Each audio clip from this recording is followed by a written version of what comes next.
ஜக்காத் கடமையாவதற்குரிய நிபந்தனைகளுள் முஸ்லிமாக இருக்க வேண்டும் என்பது பிரதானமான ஒன்று என்பதை நாம் பார்த்தோம். முஸ்லிமாக இருக்கக்கூடிய ஆண், பெண், சிறுவர்கள், அதே போல பைத்தியக்காரர்கள் எல்லோர் மீதும் ஜக்காத் கடமையாகும் என்பதையும் ஏற்கனவே நாம் தெளிவுபடுத்தியிருக்கிறோம். இப்போது மிக முக்கியமான ஒரு விஷயத்தை இதிலே நாம் புரிந்து கொள்ள வேண்டியிருக்கிறது. அதாவது இன்றைக்கு ஜக்காத் கொடுக்கக்கூடிய பெரும்பாலான சகோதரர்கள் அவர்களுடைய குடும்பத்திலே உள்ள அனைவருக்குமான ஜக்காத்தை குடும்பத் தலைவர் ஒன்றாக சேர்த்து கொடுக்கக்கூடிய நிலையை நாம் பார்க்கிறோம். அதாவது மனைவிக்குரிய நகைகள் இருந்தால், வேறு சொத்துக்கள் இருந்தால், அல்லது குழந்தைகளுக்குரிய சொத்துக்கள் இருந்தால், அவைகளையெல்லாம் அந்த குடும்பத் தலைவன் தன்னுடைய சொத்துக்களோடு சேர்த்து மொத்தமாக கணக்கு பார்த்து ஜக்காத் கொடுக்கிற ஒரு நடைமுறை இன்று இருக்கிறது. ஆனால் உண்மையிலேயே ஒவ்வொருவருக்கும் உரிய சொத்துக்களிலிருந்து அவரவர்தான் ஜக்காத்து கொடுக்க வேண்டும்.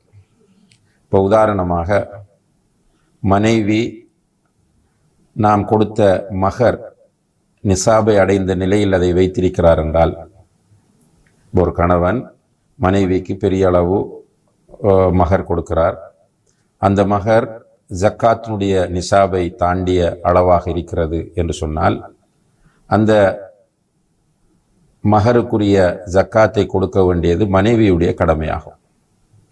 அதே போல அந்த பெண்ணுடைய பெற்றோர் அவளுக்கு அன்பளிப்பாக கொடுத்த பொருளாதாரம் இருக்கும் என்று சொன்னால், அதற்குரிய ஜக்காத்தை கொடுக்க வேண்டிய பொறுப்பு மனைவியுடைய கடமையாகும்.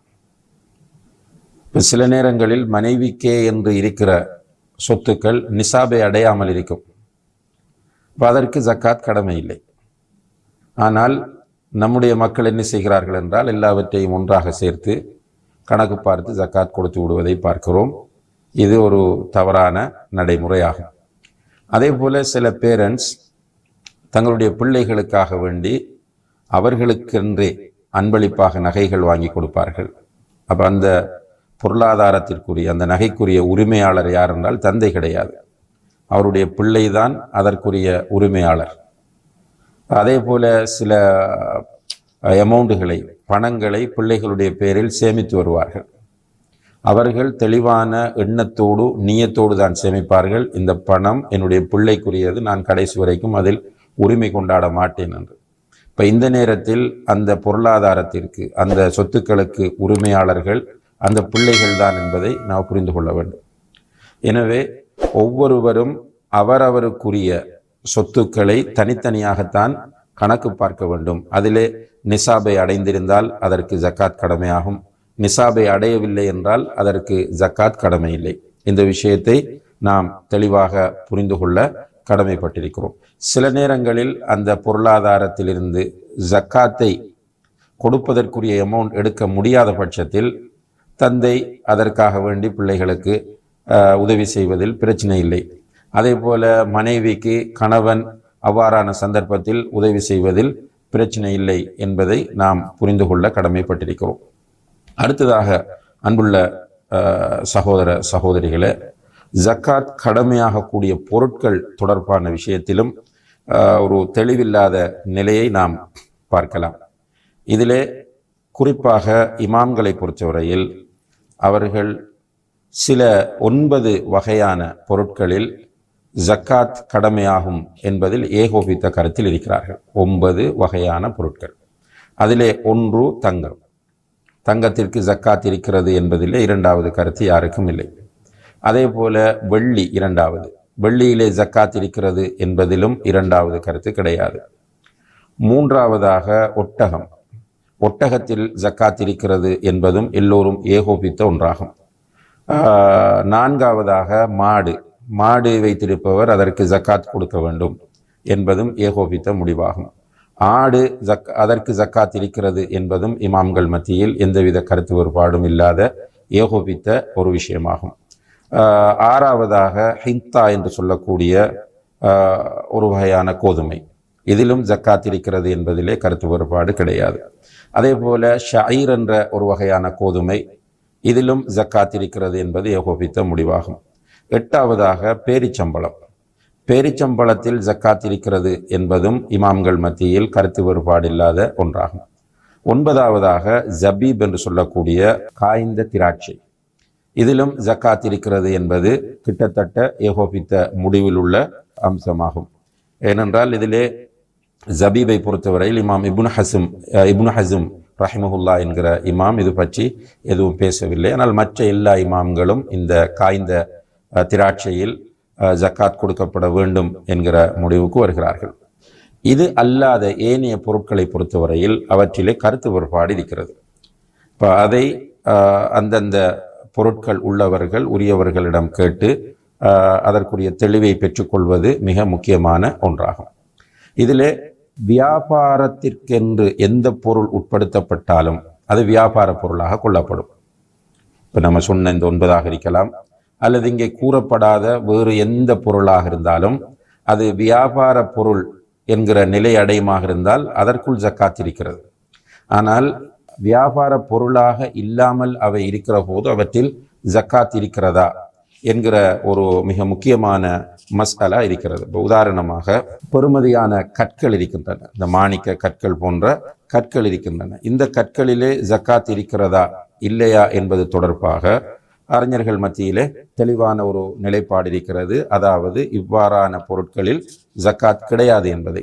இப்போ இது சம்பந்தமாக சொல்லும்போது இமாம்கள் அல்லது சலஃபுகள் இதிலே ஜக்காத் இல்லை என்பதை மிக தெளிவாகவே சொல்லி காட்டுகிறார்கள். அது முத்தாக இருக்கலாம், மரகதமாக இருக்கலாம், அல்லது வேறு வகையான பெறுமதியான கற்களாக இருக்கலாம்.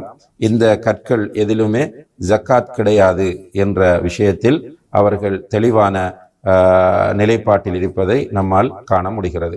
எனவே அன்புள்ள சகோதர சகோதரிகளே, இப்னு உமர் ரலியல்லாஹு அன்ஹுமா அவர்கள் சொல்லுகிறார்கள், லைஸ ஃபில் உரூதி ஜகாத்துன் இல்லா மா கான லித்திஜாரா, அதாவது பொருட்கள், இந்த பொருட்களில் வியாபாரத்திற்கு உட்படுத்தப்படக்கூடிய பொருட்களில் தவிர வேறு எதிலும் ஜக்காத்து கிடையாது என்று சொல்கிறார்கள். இந்த செய்தி முசன்னஃப் அப்துர் ரஸாக் என்ற நூலிலும் பைஹகியிலும் அதே போல இமாம் ஷாஃபி ரஹ்மஹுல்லா அவர்கள் தன்னுடைய அல் உம்மு என்கிற கிரந்தத்திலும் இதை கொண்டு வருகிறார்கள். இது ஒரு ஆதாரபூர்வமான செய்தியாகும். எனவே இப்னு உமர் ரலியல்லாஹு அன்ஹு அவர்கள் இங்கே மிக தெளிவாகவே நமக்கு சொல்கிறார்கள், இந்த குறிப்பிடப்படக்கூடிய பொருட்கள் தவிர ஏனைய பொருட்கள் வியாபாரத்திற்கு உட்படுத்தப்பட்டால் தான் அதிலே ஜக்காத் இருக்கிறது, இல்லை என்றால் அதில் ஜக்காத்து கிடையாது என்பதை சொல்கிறார்கள். அதே போல அத்தா ரஹிமஹுல்லா சொல்லுகிறார்கள், லா சதகத ஃபில் லுஅ்லு வலா ஜபர்ஜத் வலா யாகூத் வலா ஃபுசூஸ் வலா அர்த், அதாவது முத்து, மரகதம், அதே போன்று பெறுமதியான இந்த கற்கள், நம்ம மாணிக்க கற்கள் என்று சொல்லக்கூடிய அந்த கற்கள், அதே போன்று ஏனைய பொருட்கள், இவற்றில் ஜக்காத்து கிடையாது. வலா ஷை லா யுதாரு வ இன் கான ஷைஅம் மின் ذلك யுதாரு ஃபஃபீ ஸதகா, அதாவது இவை வியாபாரத்திற்கு உட்படுத்தப்படுமாக இருந்தால் அவற்றிலே ஜக்காத் இருக்கிறது, இல்லை என்றால் அவற்றிற்கு ஜக்காத்து கிடையாது என்பதை இங்கே அவர்கள் குறிப்பிடுவது நாம் கவனிக்க வேண்டிய மிக முக்கியமான அம்சமாகும். இந்த செய்தியும் முசன்னஃப் அப்துர் ரஸாக், முசன்னஃப் இப்னு அபி ஷைபா போன்ற ஹதீஸ் நூல்களிலே பதிவு செய்யப்பட்டிருக்கிற ஒரு ஆதாரபூர்வமான செய்தி என்பதை நாம் கவனத்திலே கொள்ள வேண்டும். எனவே அன்புள்ள சகோதர சகோதரிகளே, இந்த பொருட்களில் அது வியாபாரத்திற்கு உட்படுத்தப்படுகிற போதுதான் ஜக்காத் இருக்கிறது. ஏனைய பொருட்களை பொறுத்தவரையில், அதாவது நம்ம ஏற்கனவே குறிப்பிட்ட 9 பொருட்கள் தவிர மற்றவை ஜக்காத்துக்குரியவையா இல்லையா என்ற கருத்து வேறுபாடு இருக்கிறது. அதில் இந்த பெறுமதியான பொருட்களை பொறுத்தவரையில் அவை வியாபாரத்திற்கு உட்படுத்தப்பட்டால்தான் அவற்றிலே ஜக்காத் இருக்கிறது என்பதை நாம் கவனத்தில் கொள்ள வேண்டும். அடுத்ததாக அதிகமான சகோதர சகோதரிகள் கேட்கக்கூடிய ஒரு கேள்விதான், அவர்கள் குடியிருக்கக்கூடிய வீடு, அவர்கள் பயன்படுத்தக்கூடிய வாகனம், அவர்களுக்கு இருக்கக்கூடிய கடைகள் அல்லது பெரிய கட்டிடங்கள், நிலங்கள், இவற்றுக்கு ஜக்காத் இருக்கிறதா என்று கேட்பார்கள்.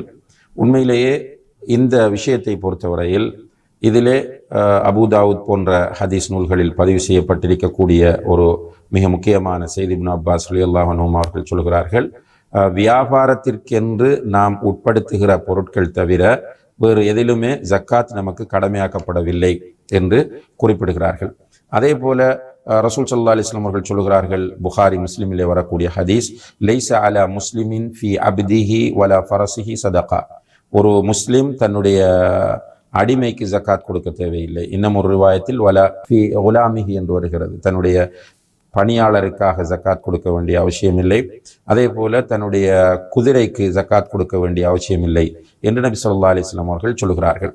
அதாவது நாம் இந்த ஹதீஸ்களை ஆதாரமாக வைத்து இமாம்கள் மிக முக்கியமான சில தெளிவுகளை நமக்கு தருகிறார்கள். நாம் குடியிருப்பதற்காக வைத்திருக்கக்கூடிய வீட்டுக்கு ஜக்காத் கிடையாது. நாம் இருப்பதற்காக வேண்டி நம்ம கட்டியிருக்கக்கூடிய வீடுகளுக்கு ஜக்காத் கிடையாது. அது வீடுனுடைய பெறுமதி எவ்வளவு வித்தியாசப்பட்டாலும் பிரச்சனை இல்லை. மிக பெறுமதியான கோடிக்கணக்கான ரூபாய்களை செலவு செய்து ஒரு வீடு கட்டியிருந்தாலும் அந்த வீட்டில் நாம் குடியிருக்கிறோம் என்று சொன்னால் அந்த வீட்டுக்கு ஜக்காத் கிடையாது.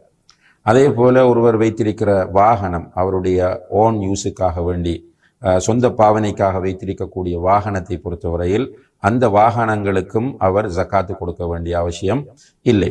ஒருவர் தனக்கு ஒரு கார், வளர்ச்சியடைந்த இடங்களில் அதை நம்ம பார்க்கலாம், தன்னுடைய மனைவிக்கு ஒரு கார், பிள்ளைகளுக்கு ஒரு கார் என்று எல்லோருக்கும் ஆளுக்கு ஒரு கார் வாகனம் வாங்கி கொடுத்திருப்பார்.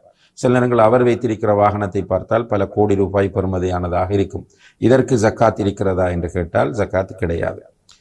இதில் சில சகோதரர்கள் கொஞ்சம் உணர்ச்சி வசப்படலாம், இவ்வளவுக்கும் ஜக்காத் இல்லைன்னு சொன்னால் அப்போ ஜக்காத்து இல்லாமல் போயிருமேண்டு. அப்படி கிடையாது. அதாவது மார்க்கம் என்பது கால அல்லாஹ் கால ரசூலுல்லாஹ், அல்லாஹ் சொன்னான், அல்லாஹுடைய தூதர் சொன்னார்கள் என்பதுதான் மார்க்கமாகும்.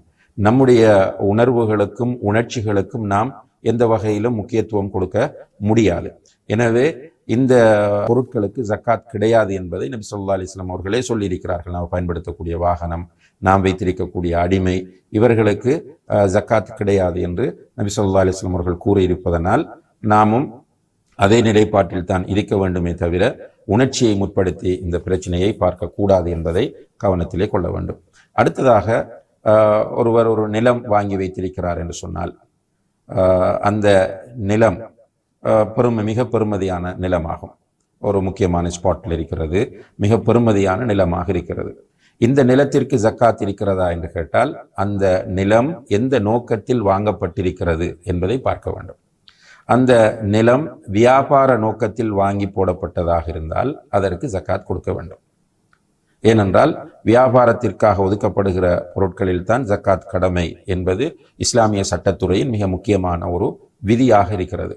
அந்த நிலத்தை வாங்கியவர் வியாபார நோக்கத்தில் வாங்கியிருந்தால், வியாபார நோக்கம் என்றால் ஒரு நல்ல விலை வந்தால் விற்கலாம் என்கிற நோக்கத்தில் அதை வாங்கியிருந்தால் அதனுடைய முழு கேபிட்டலுக்கும் அவர் கணக்கு பார்த்து ஜக்காத்தை கொடுக்க வேண்டும். ஒரு வருடம் அது அவரிடத்தில் இருந்தால், அப்போ கணக்கு பார்க்கிற நேரத்திலும் கூட அவர் அந்த நேரத்தில் மார்க்கெட்டில் என்ன ரேட் இருக்கிறது என்பதை அவர் கவனத்தில் கொண்டுதான் அதை முடிவெடுக்க வேண்டும், வாங்கிய விலை அல்ல.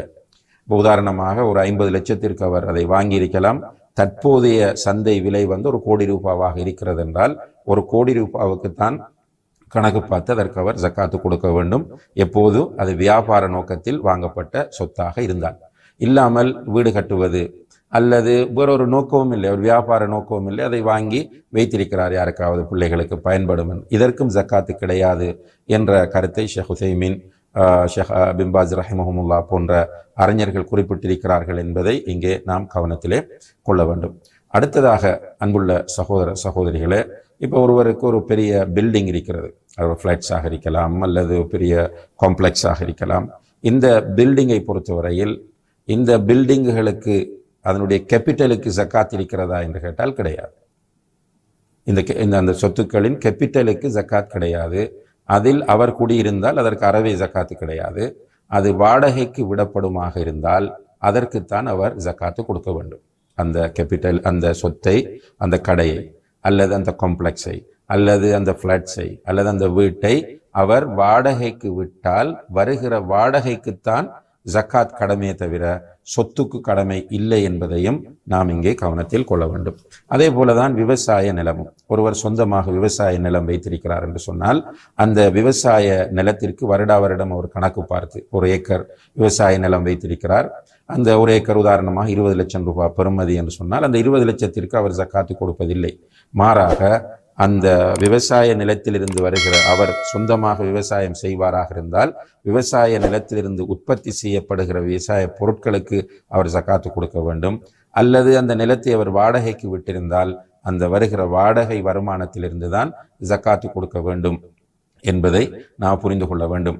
எனவே ஜக்காத்துடைய பொருட்கள் என்று வருகிற போது அன்புள்ள சகோதர சகோதரிகளே, இமாம்களால் ஏகோபித்து சொல்லப்பட்ட இந்த 9 பொருட்களும் கண்டிப்பாக அதற்கு ஜக்காத் கொடுத்தே ஆக வேண்டும். அதில் மாற்று கருத்தில்லை. ஏனைய பொருட்களை பொறுத்தவரையில் அது பற்றி நீங்கள் கண்டிப்பாக தெளிவை பெற்றுத்தான் அதற்குரிய சட்டங்களை அறிந்து கொள்ள வேண்டும். இந்த இடத்திலே ஒரு சிலவற்றை நாம் குறிப்பிட்டிருக்கிறோம், எல்லாவற்றையும் இங்கே நாம் குறிப்பிடவில்லை. எனவே இங்கே குறிப்பிடப்பட்டது அடிக்கடி கேட்கப்படக்கூடியவைகள் என்பதனால் குறிப்பிடப்பட்டிருக்கிறது. கேட்கப்படாதவைகளை உலமாக்களிடத்தில் கேட்டு நீங்கள் தெளிவு பெற்றுக் கொள்ள வேண்டும்.